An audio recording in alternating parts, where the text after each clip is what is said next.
President Obama calls for NSA reforms while Google makes your contact lenses smarter. I'm Shara Tipkin in for Bridget Carey. This is your CNET Update.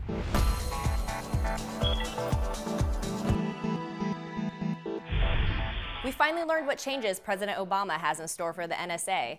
In a speech on Friday, Obama said the secretive spy agency will need court permission to access telephone records. It also won't collect and store the information on its own. Instead, a third party is going to do that. But don't think this means the NSA is going to stop spying. Obama suggested changes, but he also defended what the NSA does. And he also said there's no evidence it abused its power. Some proposals need to go through Congress, so we're sure to hear more about this in the weeks to come. Google is taking wearables to a whole new level. The online giant said it's working on smart contact lenses embedded with sensors that are so small they look like bits of glitter. They also have an antenna that's thinner than a human hair. These lenses won't let us see through walls, but they could help diabetics monitor their glucose levels. This secret Google X project has gone through multiple clinical research studies, and Google has even met with the US Food and Drug Administration. It's now looking for partners to bring the product to market. One thing's for sure, we're getting a lot closer to a cyborg reality. In mobile news, Samsung's new operating system has hit a snag. Japanese phone operator NTT Docomo scrapped plans for a smartphone running Tizen.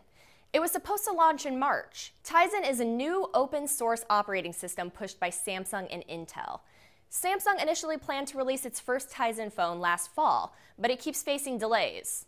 Docomo said the market isn't big enough to support 3 operating systems, the other 2 main ones being Android and iOS. One phone we could soon see is a bigger HTC One. The company is prepping an updated model for late March, according to Bloomberg. Some possible specs include a 5-inch display and a high-end Qualcomm Snapdragon processor. The device also could have a fingerprint reader. This could be another big Mobile World Congress announcement. Things are looking pretty grim for Nintendo. The game company said Friday that its Wii U system isn't selling very well. It expects to sell only 2.8 million consoles from April of last year through March of this year. It originally expected 9 million. Nintendo has had a hard time attracting consumers in the US, and there's no sign things will turn around.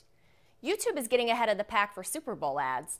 The company is giving users an early look at commercials in its teasers section. You'll even be able to vote for your favorites when the Super Bowl kicks off February 2nd. This is a nice preview for all of us who watch the game mostly for the commercials.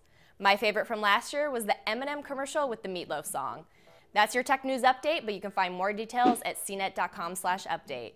And you can always keep up with the latest stories by following me on Twitter. From our studios in New York, I'm Shara Tipkin.